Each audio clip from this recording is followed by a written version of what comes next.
Comment ça va YouTube? Ah, ça fait longtemps les gars. Bienvenue dans cet épisode 1 de Dragon Ball Isan. En japonais ça veut dire héritage, c'est un peu prétentieux. Bref, C'est parti. notre histoire se déroule un an après que Son Goku soit parti avec Oob pour l'entraîner. Le Saiyan avait décidé de s'occuper du jeune garçon qui abritait une des parties de l'âme de Boo. L'autre étant toujours, bien entendu, enfermé dans le corps du meilleur ami de Mister Satan. Au bout de quelques mois, Goku et Oob sont revenus s'installer au mont Paozu et ont élu domicile dans la petite maison où vivait Son Goku avec son grand-père. Ce matin, Oob et son entraîneur s'affrontent pour évaluer les progrès du jeune garçon. Oob exécute à merveille les mouvements que lui a appris Son Goku. Ses mouvements sont très fluides, mais bien que ce soit le Saiyan qui lui ait tout appris, ils ne sont pas du tout inspirés du style naturel de Son Goku. En effet, lorsqu'on les regarde effectuer leur danse martiale, on pourrait jurer de revoir le combat entre le Saiyan et Majin Buu. Chasser le naturel, il revient au galop. Désolé maître, mais ça me vient naturellement. Ne t'excuse pas. Il est inutile de te forcer et au final, c'est peut-être mieux que tu aies ton propre style. Sur ces paroles, Goku projette son poing sur Oob qui l'évite avec facilité. Le Saiyan continue ses enchaînements qui n'inquiètent pas Oob le moins du monde. Tes progrès sont flagrants. J'aime à le croire maître. Son Goku marque une petite pause et concentre son énergie. Le voici maintenant en Super Saiyan. C'est parti pour le deuxième round. Goku s'élance sur le garçon à la vitesse de l'éclair. Gauche, droite! Les coups de Son Goku viennent s'abattre inexorablement sur le visage du jeune garçon. Reprends-toi, Oob! Le genou du Saiyan s'enfonce dans son estomac et il manque de vomir sous la puissance du coup. C'est finalement tout ce dont tu es capable. D'un coup de pied retourné, il l'envoie voler contre une montagne. Le jeune garçon est à terre, plein de poussière et de gravats. Et par la seule force de sa volonté, il parvient à se relever avec toutes les peines du monde. Mais à peine a-t-il le temps de relever la tête que le Super Saiyan est déjà sur lui, prêt à le frapper. Le poing de Goku, enveloppé d'une aura jaune, va s'abattre sur le visage de Oob. Mais contre toute attente, son poing est arrêté. Oob est parvenu à attraper le poing de Goku avant qu'il ne le frappe.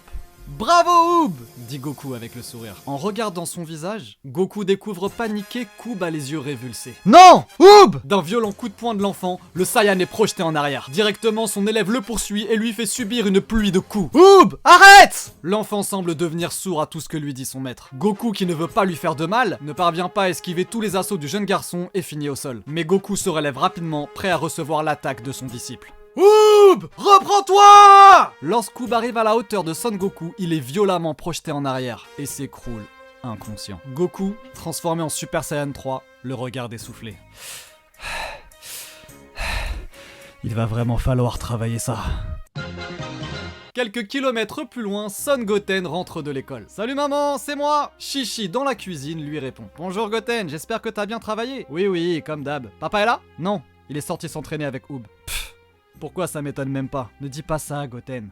Ton père... Ouais, c'est ça. Goten entre dans sa chambre et claque la porte pour ne plus entendre sa mère excuser pour la 1000e fois le manque d'attention que lui porte son père. Il balance son sac dans sa chambre et s'installe sur sa chaise. Il pose les pieds sur son bureau et consulte ses devoirs sur l'agenda de son téléphone. Voyons voir, alors, apprendre l'histoire du clan Kokuo et son accession au trône... C'est barbant. Goten sort de l'application agenda de son téléphone, allume Toktik et va sur le compte de son historien préféré, Orochi Jedi. Manque de chance, aucune vidéo faisant mention de cet événement historique ne figure sur la chaîne du Toktiker. Goten quitte l'appli et appelle son meilleur ami, Trunks. De son côté, à la Capsule Corp justement, Trunks se dirige vers le laboratoire de sa mère. Depuis plusieurs mois maintenant, ils travaillent ensemble sur un nouveau projet. Un vaisseau spatial capable de voyager entre les dimensions. Depuis que Bulma a appris l'existence des 4 dimensions, elle est obsédée par l'idée de réussir à s'y rendre. Et Trunks, qui au départ n'y prêtait intérêt que pour esquiver les entraînements avec son père, semble maintenant y prendre goût. Ils ont d'ailleurs énormément avancé sur le projet et la première étape est finalement réalisée. Ils ont réussi ensemble à créer un moteur suffisamment puissant pour réaliser cet exploit. Ne reste plus qu'à trouver une faille dimensionnelle et surtout créer un ordinateur assez puissant pour pouvoir calculer l'itinéraire en vitesse supraluminique pour ne pas s'écraser contre une planète ou un astéroïde. Et c'est justement sur cet ordinateur que Trunks et sa mère doivent travailler aujourd'hui. Le fils de Bulma se dirige donc vers le laboratoire de sa mère lorsque son téléphone se met à sonner. Il le sort de sa poche. C'est Son Goten. Encore sur ton téléphone? Trunks range son portable sans répondre, surpris par son père. Quoi? Non, pas du tout. J'allais aider maman. On travaille sur notre ordinateur aujourd'hui encore. C'est ce que tu m'as dit, oui. Et pourtant, je te croise encore sur ton maudit téléphone. Mais pas du tout. C'est Goten qui m'a appelé. J'ai même pas décroché. Tes excuses ne prennent plus. Si tu as le temps de t'amuser, c'est que tu ne t'entraînes pas assez. Viens avec moi. Mais papa! Pas de mais. Viens avec moi. Pan, la fille de Gohan, s'est encore enfuie de la maison pour aller rejoindre l'ancien maître de son père, Piccolo. Que fais-tu ici, Pan? Je viens m'entraîner avec vous, Piccolo-san. Ta mère sait que tu es ici? Va la rejoindre. Tu perturbes ma méditation et puis elle doit s'inquiéter. C'est justement ça le problème, elle s'inquiète toujours. Elle veut que je reste à la maison sans rien faire. Elle refuse de m'entraîner et papa n'a pas le temps à cause de son travail. C'est dommage en effet, mais je ne suis ni ton père ni ta mère, Pan. Ce n'est pas à moi de prendre ces décisions. Tu n'es pas mon père, non. Malheureusement. Tu es injuste, Pan. Injuste? Tu entraînais mon père alors qu'il voulait même pas. Mon grand-père également l'a entraîné et moi on me le refuse. Pourquoi? Parce que je suis une fille? C'est ça qui est injuste. Sur ces mots, Pan repart en courant vers chez elle. Sur le mont Paozu, Goten rappelle Trunks dans l'espoir que celui-ci décroche enfin. C'est toujours pareil. Le fils de Son Goku repose enfin son téléphone pour se mettre au travail. Il ouvre son livre d'histoire et se met à lire. Autrefois, le clan Sanzen et le clan Wan dominaient le monde. Non par la force ou la politique, mais bel et bien par leur spiritualité. Les deux clans s'affrontaient par leurs idées. Ouah, j'en ai marre. Goten repose son livre et regarde le soleil radieux qui s'épanouit à l'extérieur. Bon, je me casse.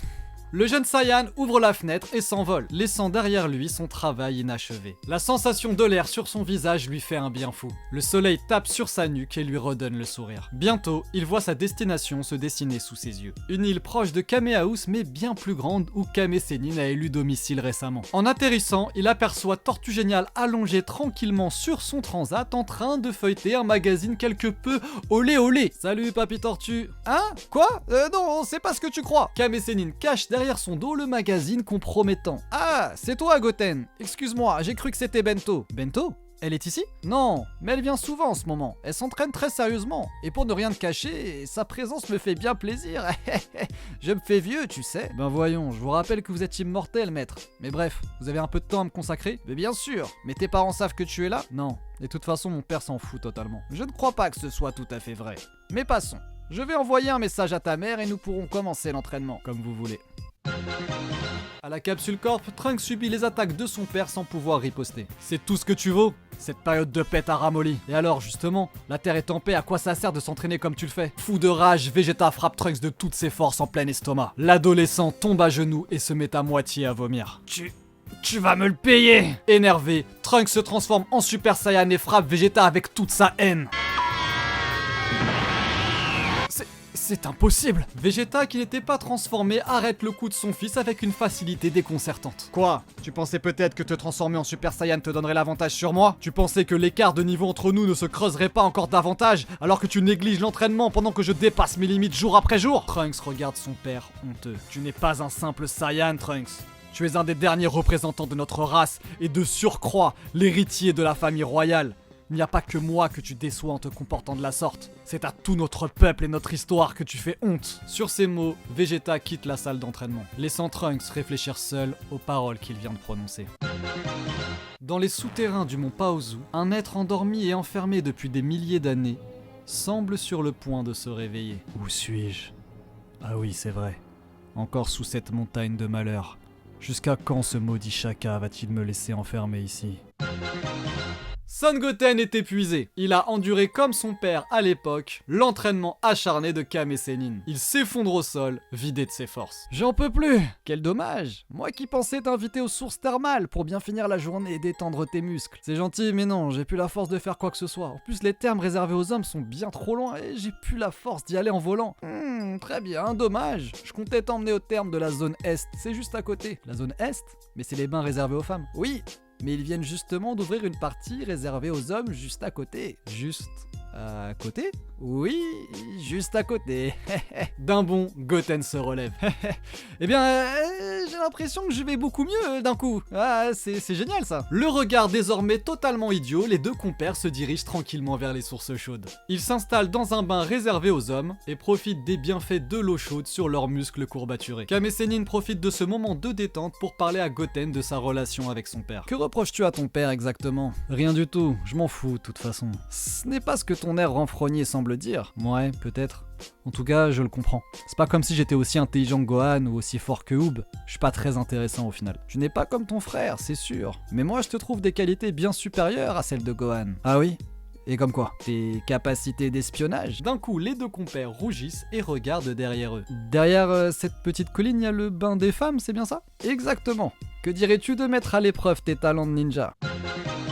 Très loin de là, dans la dimension de l'Est, un Saiyan s'envole à bord d'un pod. Il vient tout juste d'échapper à ses assaillants. J'ai failli me faire avoir. De leur côté, ses poursuivants semblent bien embêtés. Maître Ice va m'en vouloir. Mais non, il t'adore. Et puis c'est pas comme si Daikon allait t'échapper éternellement. Il te donnera un délai. Oui, c'est ce que j'aurais également pensé il y a quelques temps, mais il n'est plus aussi indulgent depuis la mort de Maître Kula. Et voilà, cet épisode est terminé. J'espère qu'il vous a plu. Parce que vous avez attendu grave longtemps quand même, merci d'être revenu après tous ces longs mois d'attente. En tout cas, si vous avez kiffé, n'hésitez pas à la partager, moi ça m'aide beaucoup.